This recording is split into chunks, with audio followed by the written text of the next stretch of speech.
What's up, y'all? TruthTiger is back with another video for y'all today. And in today's video, I'm going to talk about how emotions are felt within the body.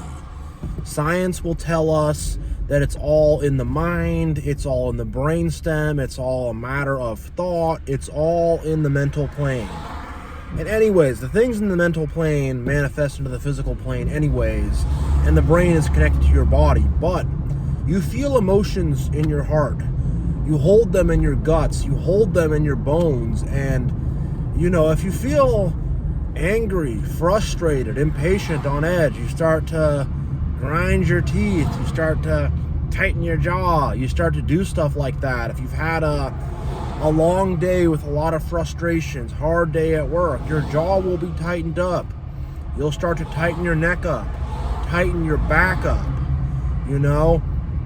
If you feel a lot of indecision, you don't know how things are gonna go, you have a bad feeling about things, or maybe you have a good feeling, but it's very big and exciting and it's almost too much to handle, you'll feel that in your guts, If you feel a basic primal fight or flight sort of fear, I guess you could call it, you'll feel that in your bones.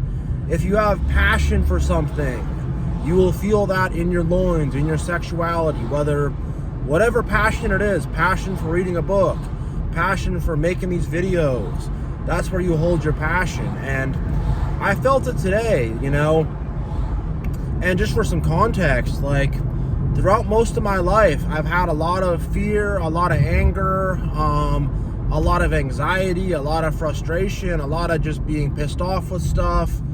I've had a lot of that, and it's been a long process, but God is lifting that off of me and taking that off of me and getting me out of this state of anger and frustration and why does it have to be this way? Why do those people do this stuff to me? And on some level, righteous anger is good. You should have anger towards injustice and towards the wrong things. That anger will help you set boundaries. Not all anger is necessarily unhealthy. Same with fear, You shouldn't put your hand on an open flame. A level of fear can be healthy, but the problem is these things, they stick with us. They stick in us. They get in our hearts. They get in our minds. They get in our guts, and they get in our bones. It just gets within us, and it becomes a fuel source and a source of motivation. You're angry about some work project being slowed down and not getting done, and now that makes you grit your teeth and wants you to get through the day. I've had times where I'm in the gym lifting weights and I think about something that happened with my family and how there's something they would try to blame on me and try to make into it's all my fault when it's total gaslighting. And I got so mad I needed to lift more weights. I got so mad I had to stay in the gym longer because I'm I have to get this anger out, I have to take it out on these weights and get this aggression out,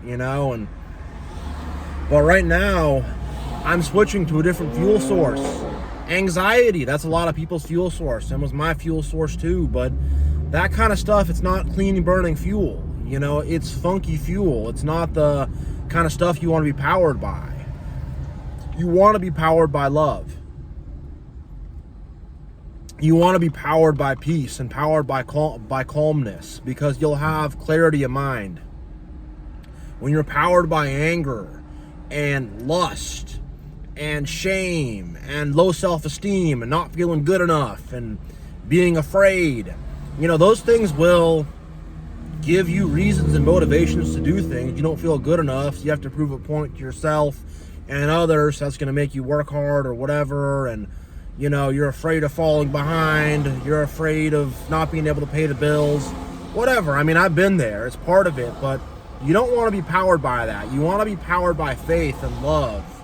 You like your life, you enjoy the challenges, you enjoy the sacrifices you have to make, you enjoy what you're overcoming, you're filled with purpose, you're filled with a mission. You have this clean burning fuel source that is powering you and moving you forward. And it's that other stuff, you can't think straight when you're dealing with all that. You can't think straight when you're mad. You can't think straight when you're afraid. You're not able to think straight. You're not even able to move straight. When people get angry enough, they start to twitch. Your blood pressure goes up in your heart. You can't eat right. You can't digest food.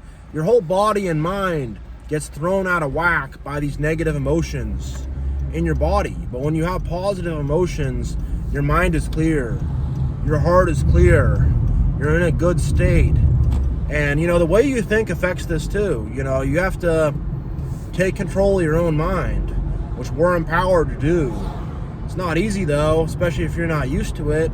It's a muscle you have to flex to step outside your own mind and to, control what you think about. I don't have full control over my own thoughts at all. And it's not really controlling what you think about. It's more choosing which thoughts you're going to hold on to, which thoughts you're going to let go.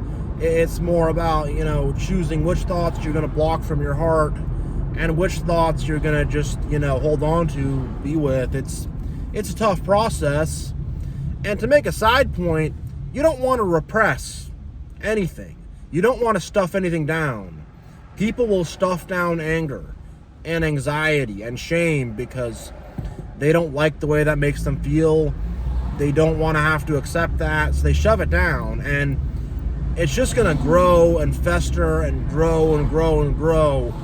And you would have been better off having an outburst. You would have been better off acting on it than you would have been to shove it down. Because if you shove it down, it's just going to slowly but surely get into your roots and get underneath you.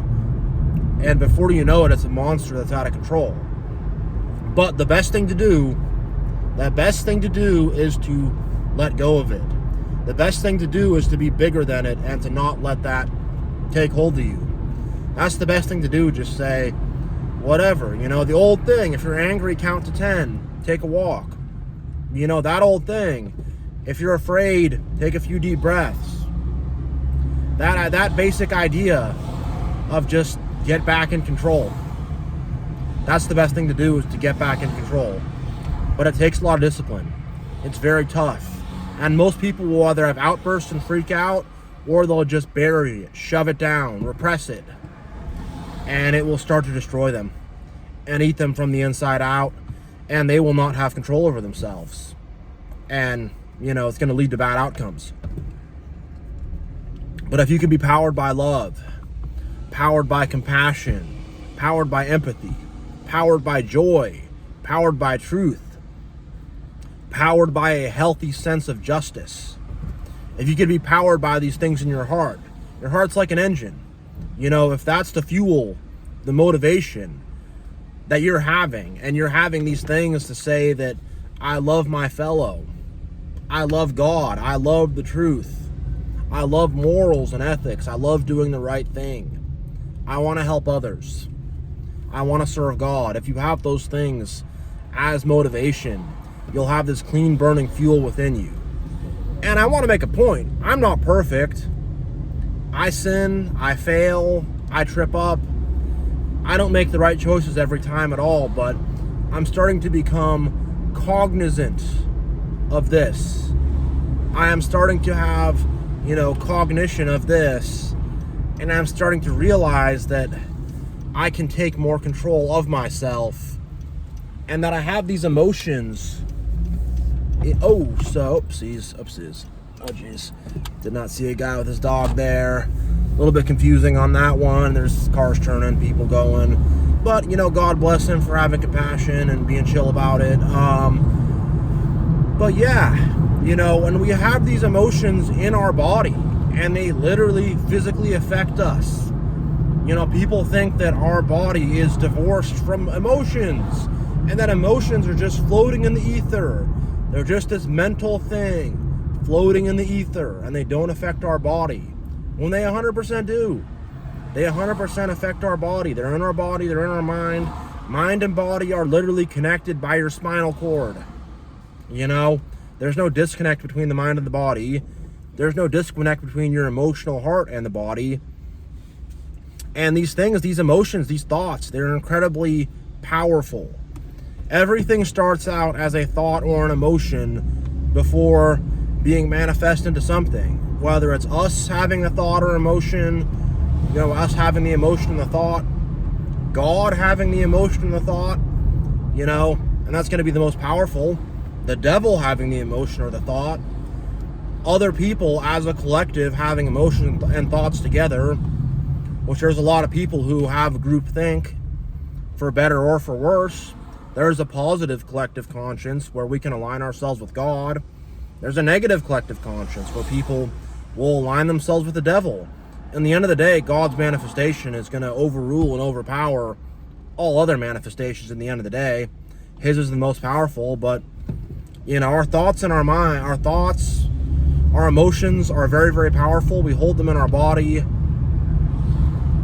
And man, I just wanted to riff about that because I've been feeling this sense of peace where just all the anger and the fear I normally feel under the surface is going away, and I just feel more calm, more rested, more relaxed, and I don't have as much self-hatred as I used to. I have more self-esteem. I like who I am as a person more. I'm more okay with myself. I'm more good with myself. I don't have self-hatred really as much as I used to, and I just have more peace and more calmness. And it was funny today, I kind of saw someone who, I don't know if they're a hater or they're cool with me or what, but someone who I guess used to be kind of a hater, and I was at peace, and I could feel it in my spinal cord, in my jaw, in my mind, this, oh crap, is there going to be a problem here? And there wasn't. Things were cool. It was fine, but that memory remains. And all the past traumas we've had, it gets stored within us. All the crap we went through in our childhood, it gets stored within us, and we relive it. So we have to find ways to reset ourselves. We have to find ways to release this, let this out, give it over to God. We have to find ways to let all this negative stuff go. Let all these negative emotions that are stored within us be released. Because if we don't, that stuff can stay within us. So we do have to let that go. Release that, the pain of the past. All these thought patterns which make us feel doubt. A lot of it does happen in thought, Sometimes I'll imagine a conflict that I have with someone, which is not even gonna happen. It's just my own doubt in my mind telling me that something bad's gonna happen when it's not even really gonna happen. It's just the devil getting in my mind and telling me that there's gonna be a fight, an argument, a conflict, an issue, and it's just fantasizing about the wrong things, essentially. And I think we all do this. What if they said that to me? How would I respond? I find myself getting in these weird mental loops, and I have to stop and say, wait, why am I thinking about if someone would start an argument with me that has not happened? Why am I thinking about these things? It's good to have little simulations in your mind. It's good to prepare yourself, but this stuff is just like, you're just spinning around thinking about things I don't need to think about. I'm like, why don't I think about something positive? Why don't I think about goals I want to accomplish? Why don't I use my mind to take in new knowledge? Knowledge is so powerful. Knowledge is incredibly powerful. Separate video, but why don't I use my mind to take in new knowledge? Why am I letting all these thoughts go crazy? And then your mind starts to think crazy thoughts, and then your heart starts to feel a certain way. If you do something enough times in your mind, good or evil, it will go into your heart. And getting something out of your mind you can do it. It's not so hard. Getting something out of your heart, changing how you feel, is quite tough. It's quite difficult, And if we're just sleepwalking through life in the Matrix like most people, being NPCs, this kind of stuff that's happening, they are powerless against it. It just controls them completely. And whatever is in their mind or in their heart, they will just robotically act upon. And what is in our mind and in our heart can be manipulated by the external world around us, by people around us, by the system, by whatever, you know, what we think, because we're taking in stuff in our mind. You know, our mind is the doorway, and we're constantly taking things in. And if we're not careful about our doorway, about what we look at, what we take in, what we, you know, because you could see something, you can choose to focus on it, to lock in on it. You know, and it used to be if people would walk by me or be around me, I would be locked in on them, you know. And now I'm just like, I'll look at a leaf on a tree and people can walk by and I'm like, whatever. I'm not going to say I'm like that 100% of the time, just when I really try to be, but a sense of controlling my own focus, controlling what I look at. I don't control everything I look at, I'm not going to say that, but, you know, having some power over that and growing in my power over that, of what I look at, of what I take in, of what I focus on. Not just having my mind just go having it be like, I choose what I see. Something could be right in front of me, but I could choose to not, quote unquote, see it. I.e., I can choose to not put my focus upon it. And through that control in the mind, we slowly but surely gain control over our heart and over our emotions. And God can come in and he can lift stuff off us too, you know. He can come in and help us. We can pray to him and talk to him and ask him, and he can help us out, you know. So yeah, like, we feel these emotions in our bodies. I know this was kind of a trippy video, just kind of ranting about this stuff, but yeah, I really wanted to talk about like what thoughts and emotions really are, how we really feel them and affect them, because our science does not really teach us much about what a thought or an emotion really is or what it comes from. Our science will just say the hemisphere of the brain here fires, your brain stem fires, and it's just some brain waves. It's just brain waves, that's all it is. It's just a lifeless brain wave. I mean, it's so much more than that. It's so much more than that. And those brain waves have a massive effect on us. And they're not just brain waves. You know, you feel something in your heart, in your guts. You feel a passion in your loins. You feel something in your bones. And your brain translates that. Your brain picks up on it and interprets it and translates it and perceives of it. Your heart has some perception of some kind. Your bones, maybe a small amount of perception, not much. Your guts have more perception than you think. You know what I'm saying? Your throat, a little bit of perception, but most of the perception is in your mind. Your mind is where 99% of the perception happens. So your mind perceives of the emotion. And all these brain waves, it's not your mind feeling the emotion, it's your mind perceiving of it. But the science will say, no, it's just the brain wave. It's just a brain wave, man. That's all it is. It's so much more than that. It's a feeling you have in your body that your brain is interpreting. And through those feelings, thoughts will be generated. That will inspire your mind to think a certain way. And then because your mind is thinking a certain way, that will cause you to envision certain things, and that will put you on a course toward action, good or bad, you know? And you want to be on a good course of action. It's not just some little thought, some little feeling. It's just a brainwave. It's more than that. It's so much more than that. So, yeah, I think I'm going to end this video here. Thank you all so much for watching.